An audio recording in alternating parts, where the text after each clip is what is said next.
जय हिंद मेरे प्यारे दोस्तों, स्वागत है एक बार फिर से आपके अपने YouTube चैनल स्टडी प्लेटफॉर्म में। दोस्तों आज की इस वीडियो में हम लोग प्रैक्टिस सेट 6 को देखने वाले हैं। इससे पहले मैंने दोस्तों प्रैक्टिस सेट 1 से लेकर 5 तक को करा दिया है, तो जिन लोगों ने उन सारे वीडियो को नहीं देखा है तो प्लेलिस्ट में जाकर उसे देख लें।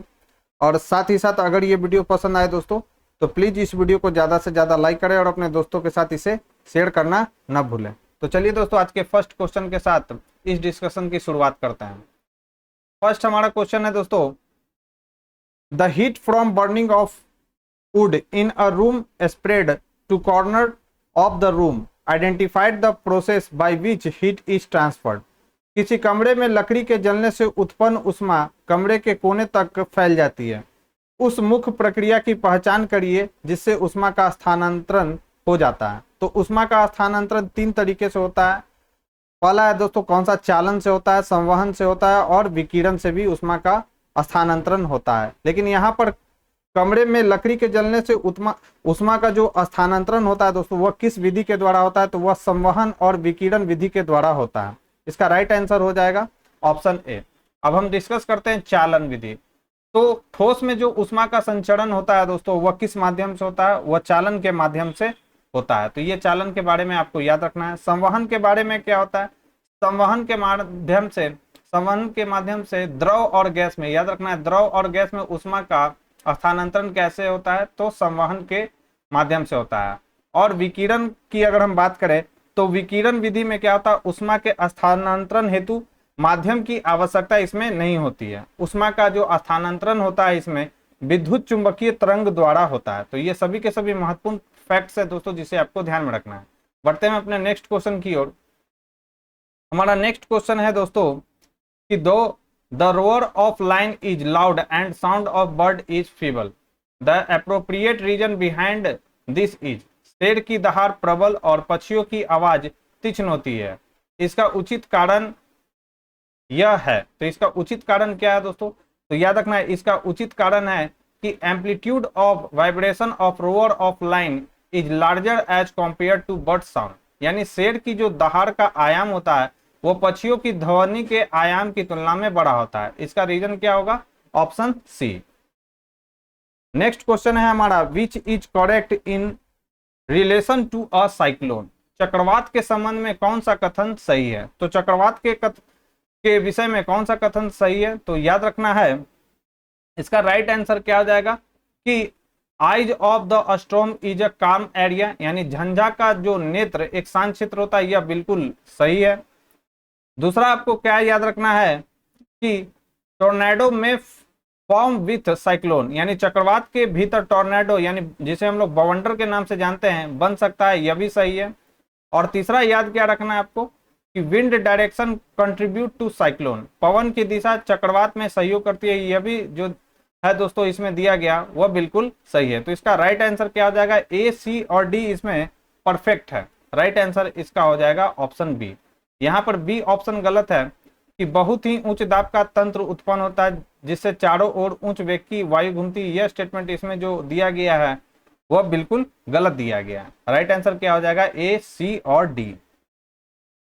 नेक्स्ट क्वेश्चन है हमारा कि the distance time graph of an object is a straight line, which of the following interference can be drawn about it's state of motion.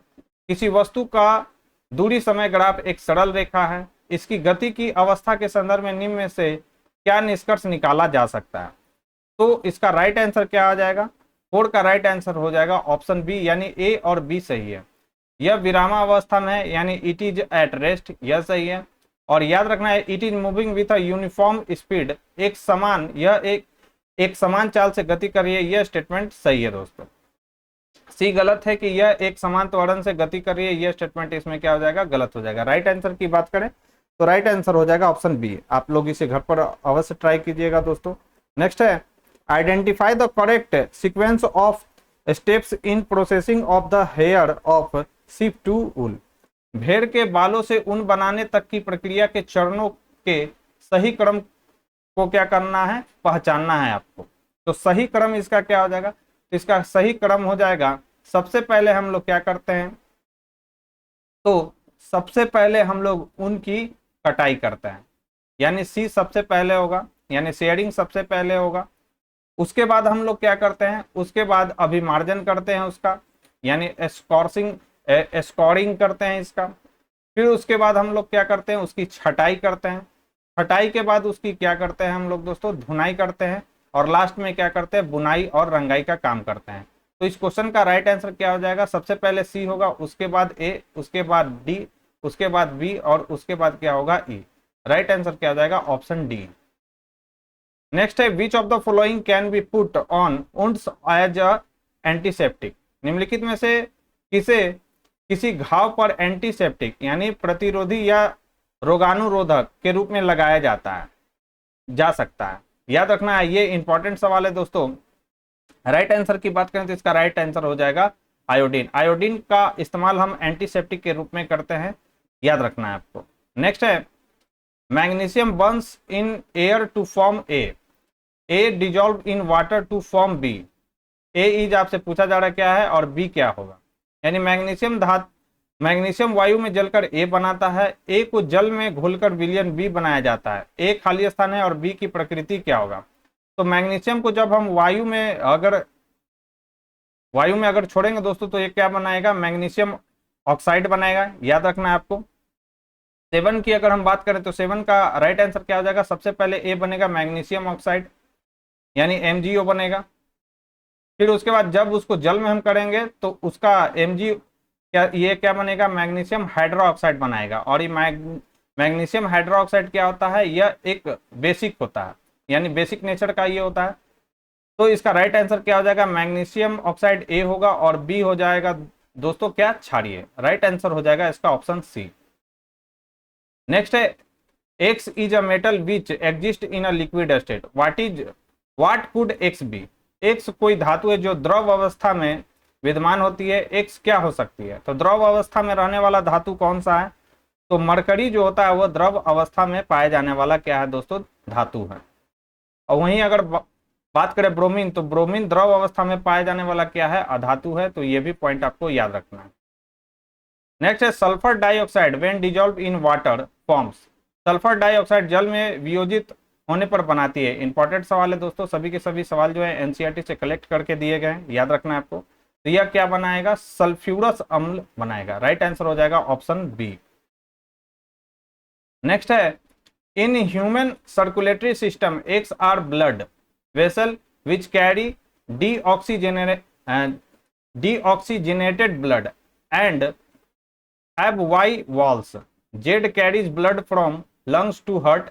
X, Y and Z are. बोल रहा है कि मानव परिसंचरण तंत्र में X वे रक्त कोशिकाएं हैं जो ऑक्सीजन रहित रक्त ले जाती हैं और उनकी भित्तियां Y होती हैं। Z रक्त को फेफड़ों से हृदय तक ले जाती हैं। X, Y और Z क्या है, तो X, Y और Z क्या है दोस्तों, तो यह है वेन्स, थिन, पल्मोनरी वेन यानी शिराएं पतली और फुफ्फुस शिरा। इसका राइट आंसर क्या हो जाएगा, ऑप्शन बी।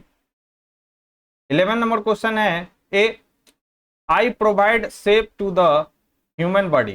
दूसरा है कि I protect delicate part like heart, brain, etc. What am I, यानी मैं मानव शरीर को आकृति प्रदान करती या करता हूं। दूसरा है बी, मैं हृदय या मस्तिष्क जैसे कोमल भागों की सुरक्षा करती हूं या करता हूं। यह पूछा जा रहा है कि मैं कौन हूं, तो यह कौन है दोस्तों, तो यह है स्केलेटन सिस्टम। राइट आंसर क्या हो जाएगा, option C. Read the following statement and choose the correct option. क्या दिया हुआ है यहाँ पे, अभिकथन यानी असर्शन क्या दिया हुआ है, hens lay eggs and chicks are hatched in about 3 weeks, यानी मुर्गी अंडे देती है और लगभग 3 सप्ते में चूजे बाहर निकलते हैं। यह अभिकथन दिया गया। रीजन यानी कारण क्या दिया गया है, internal fertilization takes place in hens, यानी मुर्गियों में आंतरिक निषेचन होता है। राइट आंसर की बात करें तो राइट आंसर 12 का राइट आंसर क्या हो जाएगा, ऑप्शन सी, यानी both A and R true but R is not correct explanation of A. 13 number question है, deficiency of which vitamin lowers the rate of calcium absorption from the food. किस vitamin की हीनता के कारण भोजन से calcium के अवशोषण की दर कम हो जाती है। तो सभी को इसका आंसर मालूम होगा, विटामिन डी। वह कौन सा है, जिसके कारण भोजन से कैल्शियम के अवशोषण की दर कम हो जाती है, तो वह है विटामिन डी। नेक्स्ट है which of the following types of plants do not show transpiration. नीचे दिए गए किस प्रकार के पादप वाष्प उत्सर्जन नहीं दर्शाते हैं। इंपॉर्टेंट सवाल है, ध्यान में रखना है। तो कौन सा प्लांट है, तो एक्वेटिक सबमर्ज्ड प्लांट, यानी जल में डूबे हुए जो पादप होते हैं वह वाष्प उत्सर्जन नहीं दर्शाते हैं, यानी ट्रांसपीरेशन उसमें नहीं होता है। राइट आंसर क्या हो जाएगा, ऑप्शन बी। नेक्स्ट है which of the following represent correct matching set. निम्नलिखित में से कौन सही मिलान का निरूपित करता है। लिस्ट एक में दिया गया कोशिका का शक्ति स्थल, तो कोशिका का शक्ति स्थल किसे कहा जाता है, यानी पावर हाउस ऑफ सेल किसे कहा जाता है, तो यह कहा जाता है माइटोकॉन्ड्रिया को। कोशिका का भंडार गृह, तो कोशिका का भंडार गृह कौन सा होता है, और कोशिका का सूचना केंद्र और कोशिका का द्वारपालक। तो अगर हम बात करें कोशिका का पावर हाउस, तो कोशिका का तो पावर हाउस क्या हो जाएगा, माइटोकॉन्ड्रिया हो जाएगा दोस्तों। और कोशिका का अगर हम बात करें भंडार गृह, तो यह कौन होता है, तो यह होता है वैक्यूल, यानी कोशिका का भंडार गृह हो जाएगा क्या, वैक्यूल हो जाएगा, यानी रितिका। फिर अगर हम बात करें इंफॉर्मेशन सेंटर ऑफ सेल, यानी कोशिका का सूचना केंद्र क्या कहलाता है, तो सूचना केंद्र कौन होता है, तो यह होता है केंद्रक। इंपॉर्टेंट है, याद रखना है। और गेट कीपर ऑफ सेल, यानी कोशिका का द्वारपाल किसे कहा जाता है, तो कोशिका का द्वारपाल जो कहा जाता है वह किसे कहा जाता है, कोशिका झिल्ली को कहा जाता है। तो ए का क्या हो जाएगा, ए का हो जाएगा 3, बी का क्या हो जाएगा, बी का हो जाएगा दोस्तों 5, सी का क्या हो जाएगा, सी का हो जाएगा 2, और डी का क्या हो जाएगा, डी का हो जाएगा 1। तो इस क्वेश्चन का राइट आंसर हो जाएगा 3, 5, 2, 1। 3, 5, 2, 1 किसमें है दोस्तों, आइए हम लोग देखते हैं। तो 3, 5, 2, 1, 3, 5, 2, 1 एक ही ऑप्शन में, और वो कौन सा है, ऑप्शन बी। तो 15 का राइट आंसर क्या हो जाएगा, ऑप्शन बी हो जाएगा। नेक्स्ट क्वेश्चन की अगर हम बात करें, तो नेक्स्ट हमारा क्वेश्चन है कि the most suitable method of irrigation for areas having low rainfall and very strong winds is. जहां वर्षा कम और बहुत तेज हवाएं चलती है, वहां सिंचाई की सबसे उपयुक्त विधि होती है। तो सिंचाई की सबसे उपयुक्त विधि कौन सी होती है, याद रखना है। इसका राइट आंसर हो जाएगा ड्रिप इरिगेशन, यानी ड्रिप सिंचाई सबसे उपयुक्त विधि माना जाता है। नेक्स्ट है kaleidoscope is based on the principle of. बहुरूपदर्शी जिस सिद्धांत पर आधारित है वह है, तो वह कौन सा सिद्धांत है, तो वह है multiple reflection from 3 inclined plane mirror, यानी 3 झुके समतल दर्पणों द्वारा बहुल परावर्तन। इस सिद्धांत पर यह कार्य करता है। नेक्स्ट है 18 number question, which of the following can be used for identification of north and south pole of the magnet.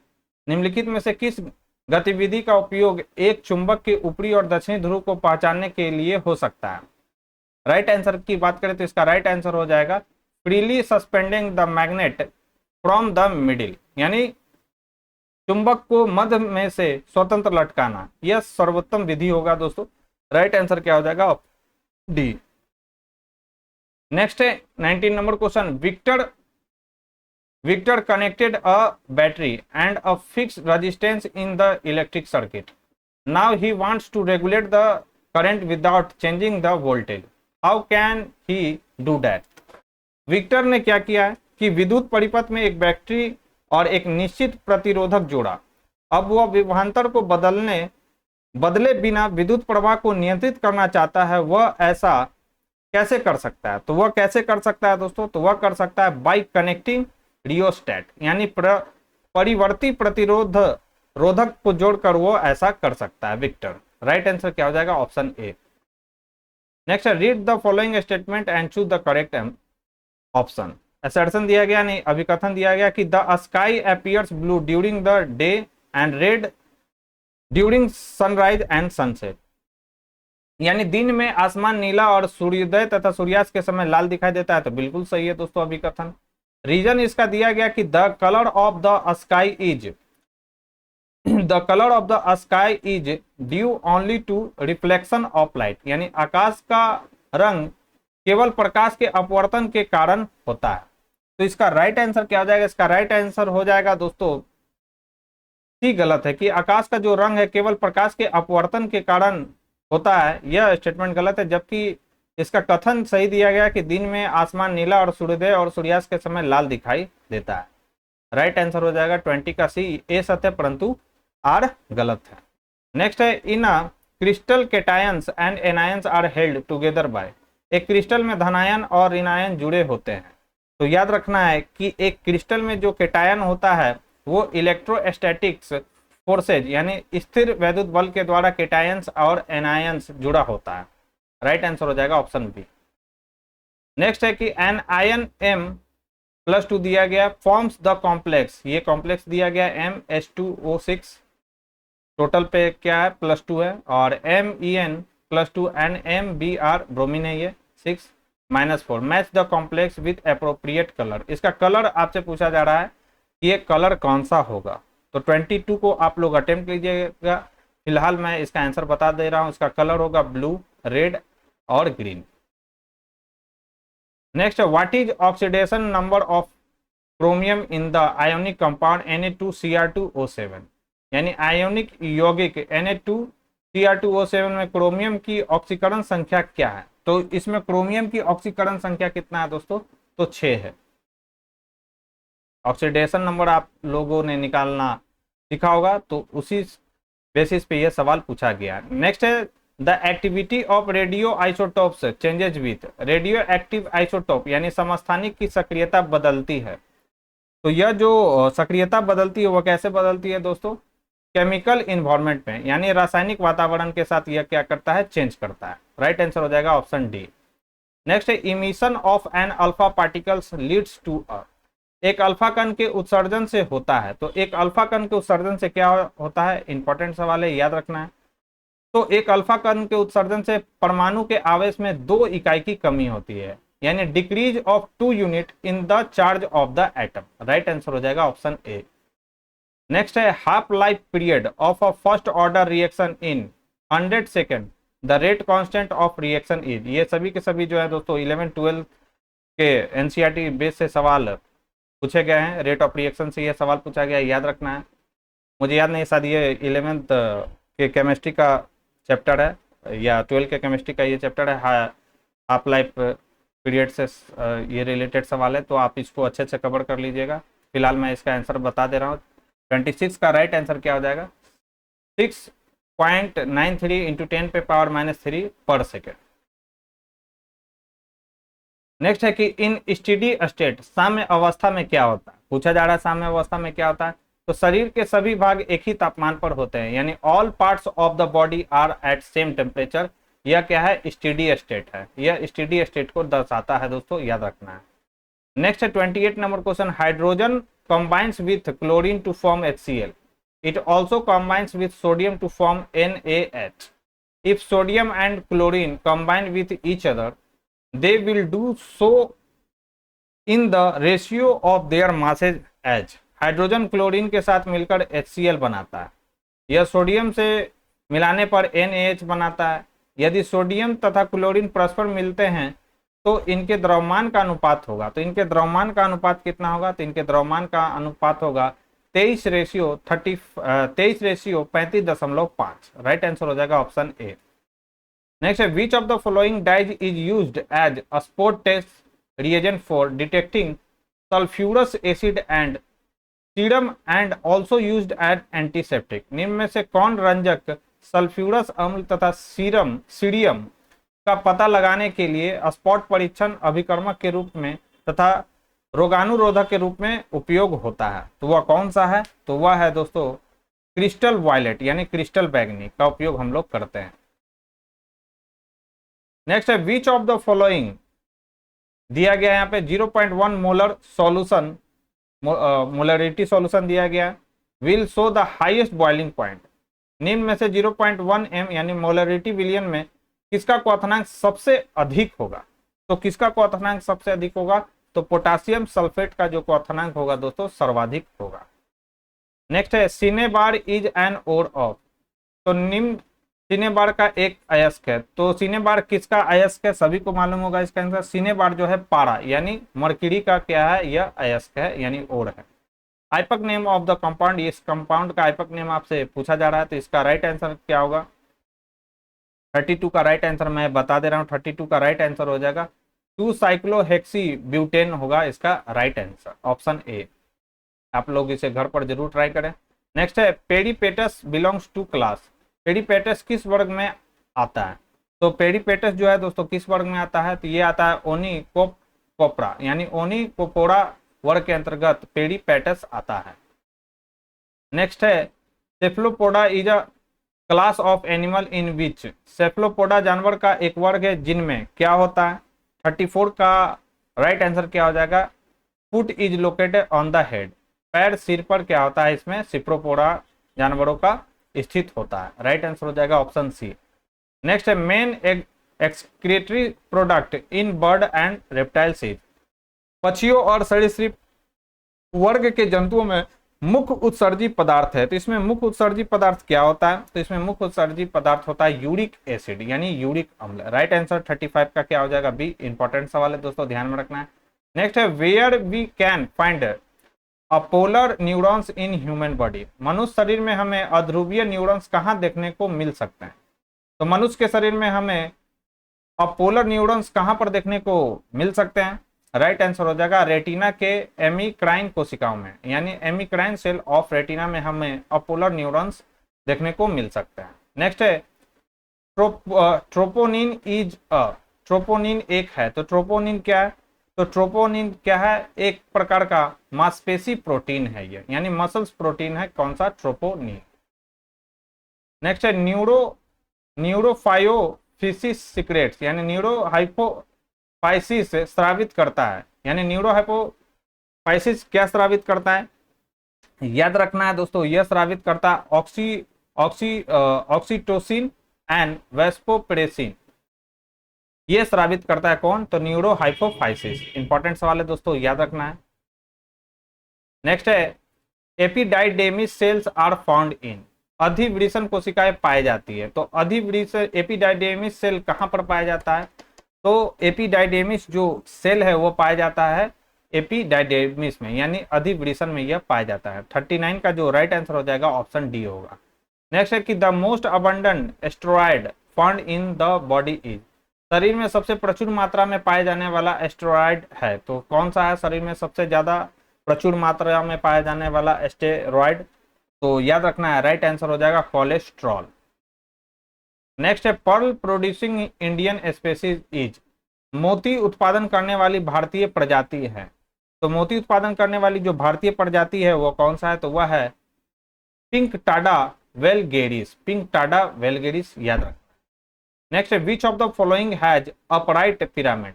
निम्नलिखित में से किसमें अपराइट पिरामिड पाया जाता है? तो किसमें अपराइट पिरामिड पाया जाता है? तो यह पाया जाता है एनर्जी। एनर्जी में जो पिरामिड होता है वो दोस्तों कैसा होता है? अपराइट होता है। 42 का राइट आंसर क्या हो जाएगा? Option C. नेक्स्ट है who can be called as father of condition reflex. अनुबंधित प्रतिक्षेप का जनक किसे कह सकते हैं?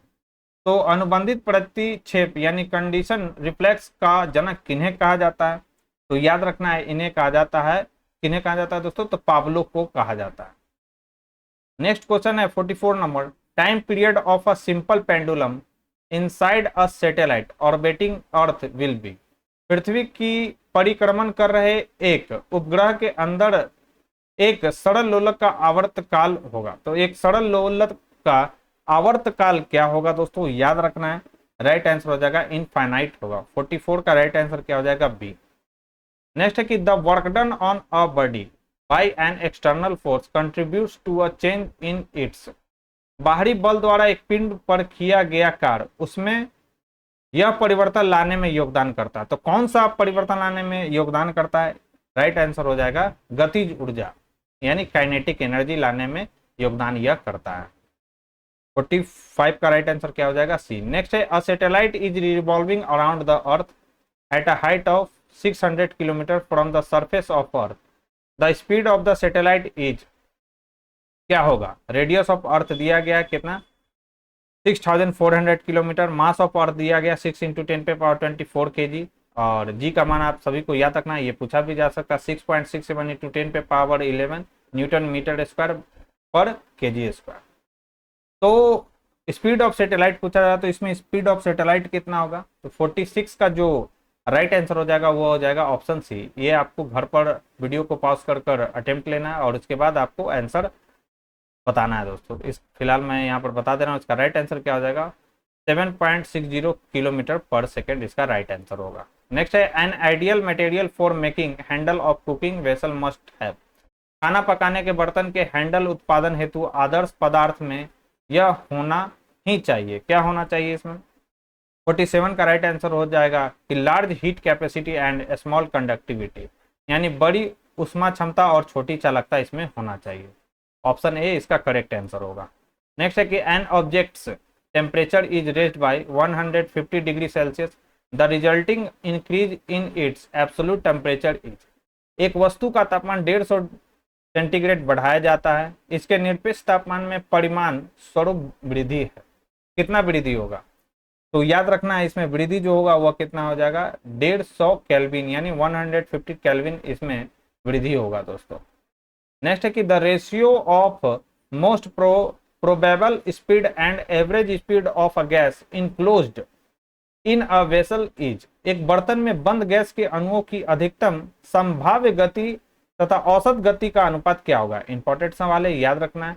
49 का जो राइट आंसर हो जाएगा वो हो जाएगा √π/2। नेक्स्ट है if rho is the density and S, capital H is the क्या है दोस्तों, specific heat, then thermal conductivity K and thermometric conductivity H are correctly related as. ये कैसा होगा, तो ये रिलेशन बताना है आपको किसमें, डेंसिटी में, स्पेसिफिक हीट में, और थर्मल कंडक्टिविटी में, और थर्मोमेट्रिक कंडक्टिविटी में है। तो अगर हम बात करें इस क्वेश्चन का राइट आंसर क्या होगा, तो इसका राइट आंसर हो जाएगा सी, H इक्वल टू क्या हो जाएगा, K/ρs। याद रखना है दोस्तों ये रिलेशन आपको। नेक्स्ट है यहाँ पर कि गिवन ये दिया गया है 5 × 6 पे 5 × 6 7 10 पे पावर -5 अर्थ पर स्क्वायर सेंटीमीटर पर K पे power 4। What will be the temperature at which a perfect black body radiate at the rate of, ये दिया गया है 5.67 वाट पर सेंटीमीटर स्क्वायर। राइट आंसर 51 का क्या होगा, आपको सबसे पहले तो इसको वीडियो को पॉज करना है और इस क्वेश्चन को खुद से अटेम्प्ट लेना है और ट्राई करना है, बाद में मेरे आंसर को इसमें चेक करना है कि मैंने क्या बताया। तो 51 का जो राइट आंसर हो जाएगा सी हो जाएगा 100 डिग्री केल्विन।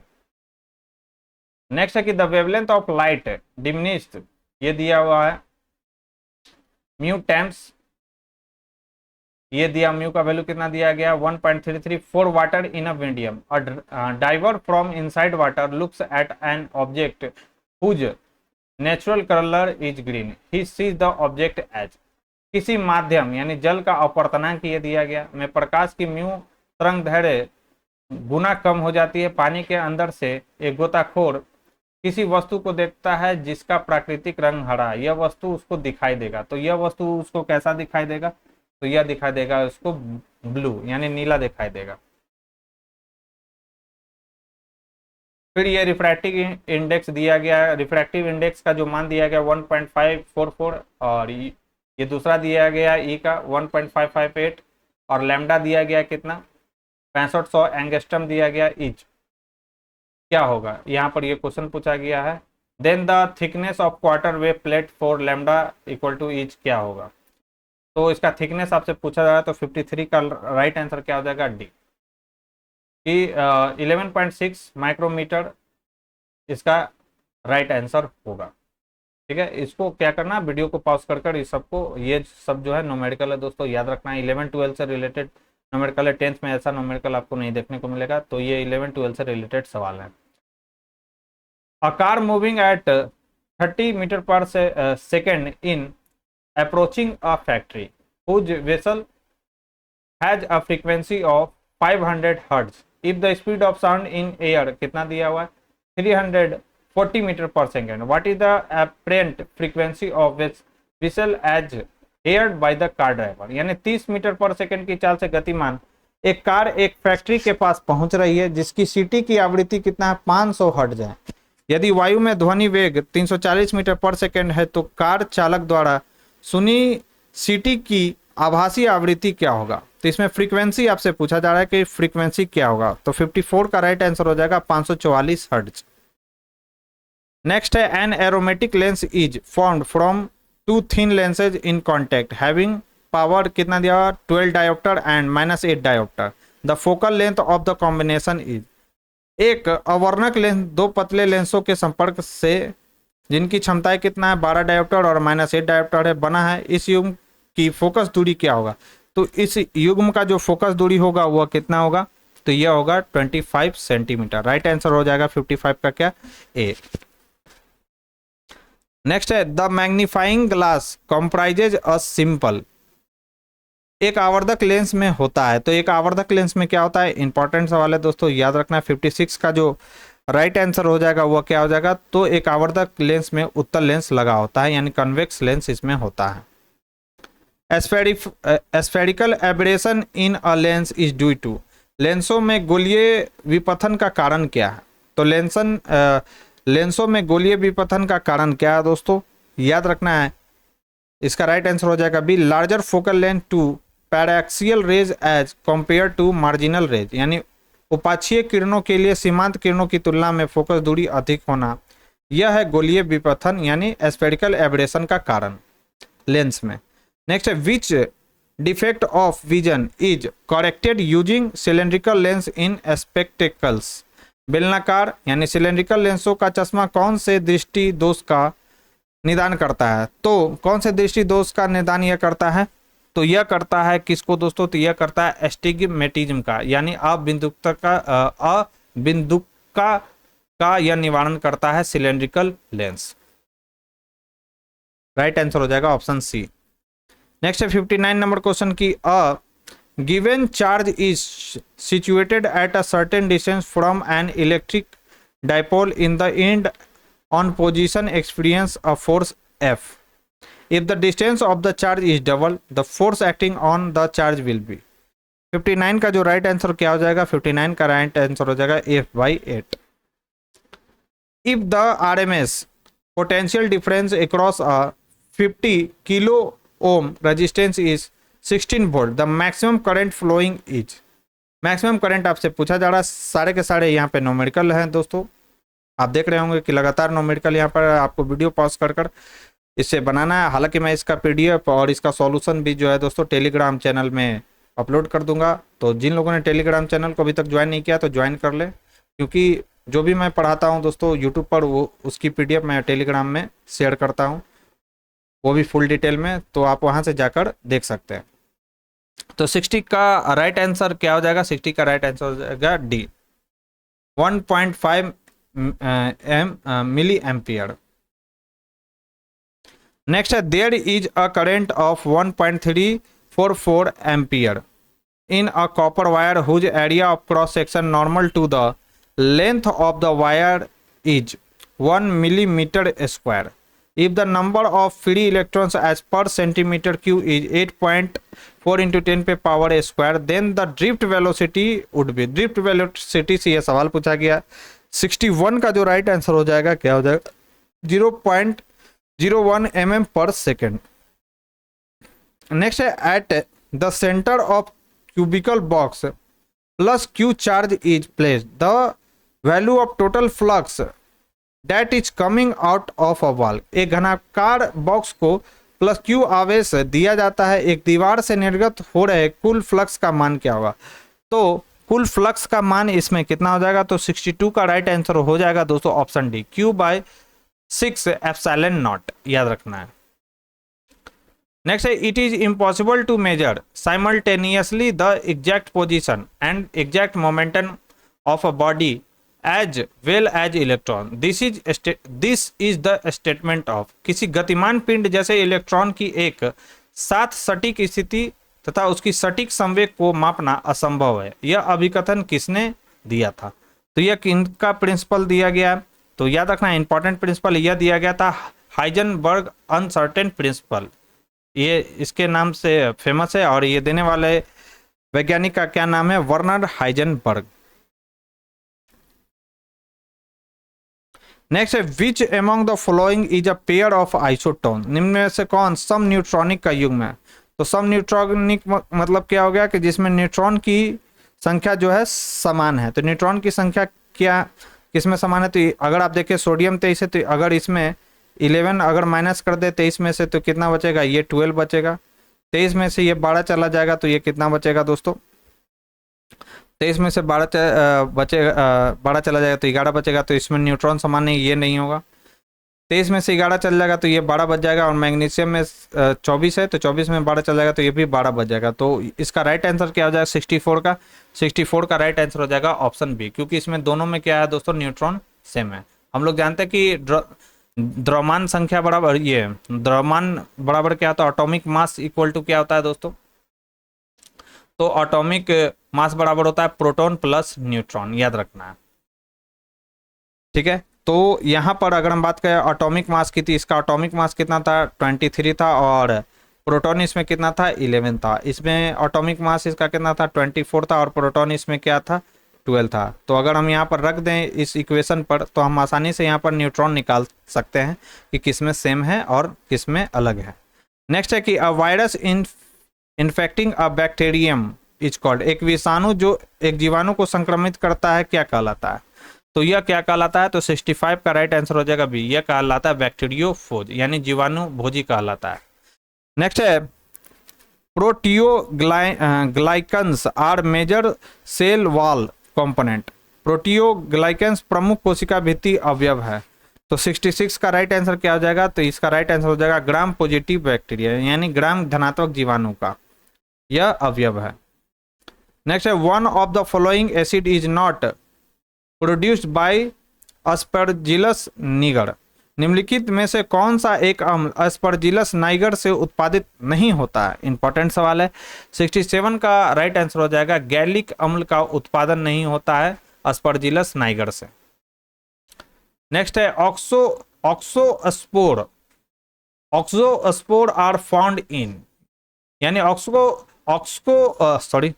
प्रोनाउंसिएशन में थोड़ा दिक्कत, ऑक्सोस्पोर पाया जाता है तो किसमें पाया जाता है, याद रखना है, यह पाया जाता है साइनोफाइसी में यह पाया जाता है। नेक्स्ट है इन जीरेक प्राइमरी सक्सेशन स्टार्ट विथ, यानी सुस्तारंभी में प्राथमिक अनुक्रम किससे आरंभ होता है, तो यह किससे आरंभ होता है, तो यह होता है लाइकेन से, यानी सैक से प्रारंभ होता है। नेक्स्ट है who introduce the term bryophyta for the first time, पारिभाषिक शब्द ब्रायोफाइटा सर्वप्रथम किसने प्रवर्तित किया था, तो यह किसने परिवर्तित किया था, तो यह किया था ब्राउन ने। नेक्स्ट है एम्फियोलिक सीफोनोस्टेल इज फाउंड इन, यानी उभय फ्लोमी नाल रम किसमें पाया जाता है। आप लोग इंग्लिश नाम ही जो है दोस्तों बायोलॉजी में याद करके जाइएगा, क्योंकि हिंदी में जो इसका ट्रांसलेशन है कुछ काफ़ी अटपटा है, इसलिए इंग्लिश ही कोशिश कीजिएगा आप लोग एग्जाम में कर जाए, हिंदी के चक्कर में मत पड़िएगा। 71 का जो राइट आंसर हो जाएगा क्या हो जाएगा, मार्सिलिया का है, किसमें पाया जाता है ये, तो ये मार्सिलिया में पाया जाता है।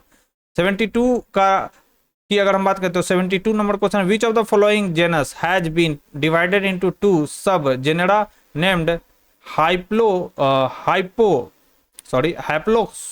हैप्लोक्सिलोन एंड डाइप्लोक्सिलोन, निम्न में से कौन सी जाति हाइप्लोजाइलोन है वो, और डिप्लोजाइलोन नामक दो उपजातियों में विभक्त की गई है। तो हैप्लोजाइलोन और डिप्लोजाइलोन नामक दो उपजातियों में विभक्त कौन सी की गई है, 72 का राइट आंसर हो जाएगा पाइनस को, राइट आंसर क्या हो जाएगा बी। मेरे प्रोनाउंसिएशन पे मत जाइएगा दोस्तों, थोड़ा प्रोनाउंसिएशन मेरा हो सकता है गलत है, कुछ आपको कंटेंट पे फोकस करना है कि किस सेक्शन पे आपको ज़्यादा वर्क करना है और कैसे कैसे सवाल आ सकते हैं एग्जाम में। और ये जो मैं सेट चला रहा हूँ दोस्तों, यकीन मानिए मार्केट में जितने भी सेट चलाए जा रहे हैं उसका सबसे ज़्यादा मुझे अच्छा सेट इसी का लगा, क्योंकि इसमें जो है दोस्तों अच्छा खासा सिलेबस इसमें कवर कर दिया गया, क्लास 11-12 का भी इसमें अच्छे से कवर किया गया है। नेक्स्ट है fossilisation is also known by the name, यानी जीवाश्मीकरण का दूसरा नाम क्या है, तो जीवाश्मीकरण का दूसरा नाम क्या है, तो यह है प्रिजर्वेशन, राइट आंसर हो जाएगा ऑप्शन सी। नेक्स्ट है which of the following is not a halophyte, निम्नलिखित में से कौन सा लवण मृदोभिद नहीं है, तो कौन सा लवण मृदोभिद नहीं है दोस्तों, तो यह आइकार्निया क्रेसिपस जो है दोस्तों वह लवण मृदोभिद नहीं है। जबकि याद रखना है कौन कौन सा, डिस्टिलिक्स स्ट्राइटा और आर्टिमिसिया ट्राइडेंटेटा और राइजोफोरा, ये क्या है? तो ये हैलोफाइट के उदाहरण है। नेक्स्ट है longest cell of plant kingdom is found in. पादप जगत की सबसे लंबी कोशिका पाई जाती है। तो पादप जगत की सबसे लंबी जो कोशिका है दोस्तों वह पाई जाती है किसमें? काढ़ा में।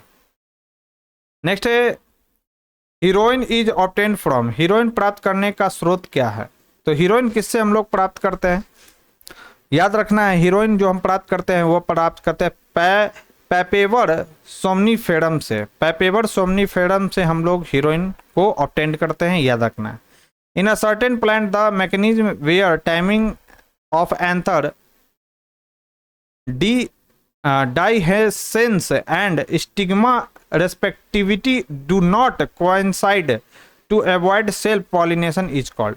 कुछ पौधों में वह प्रक्रिया जहां स्वपरागन से बचने के लिए परागन कण स्फुटन और वर्तिकाग्र ग्राहिता का समय समान नहीं होता है को कहा जाता है। तो इसे क्या कहा जाता है दोस्तों?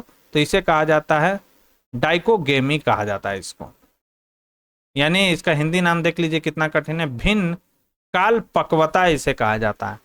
नेक्स्ट है कि the maize diploid chromosome number is 20। How many chromosomes will be present in a cell at metaphase of mitosis. आपने पढ़ा होगा मियोसिस, माइटोसिस, ए माइटोसिस, तो उसी से रिलेटेड यह सवाल है। तो मक्के के द्विगुणित गुणसूत्रों की संख्या 20 है।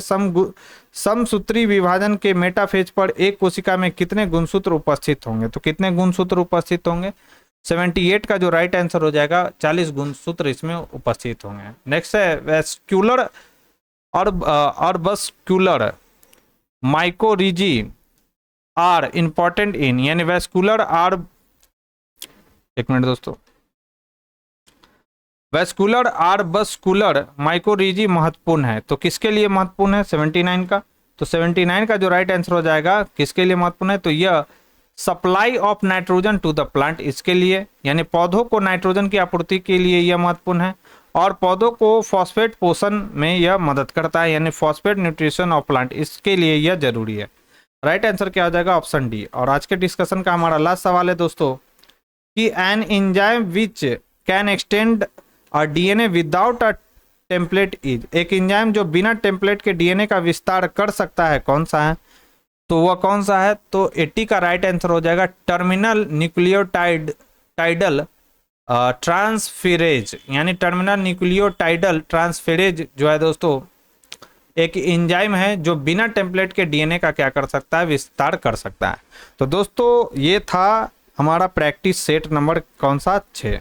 तो यह प्रैक्टिस सेट आपको कैसा लगा दोस्तों मुझे कमेंट बॉक्स में लिखकर जरूर बताएं। साथ ही साथ अगर ये वीडियो पसंद आई हो दोस्तों तो प्लीज़ इस वीडियो को ज़्यादा से ज़्यादा लाइक करें और अपने दोस्तों के साथ इसे शेयर करना ना भूले। जो लोग हमारे चैनल से पहली बार जुड़े हैं तो चैनल को सब्सक्राइब कर ले, बेल आइकन को प्रेस कर ले ताकि नई वीडियो की जो नोटिफिकेशन है दोस्तों आपको समय समय पर मिलती रहे।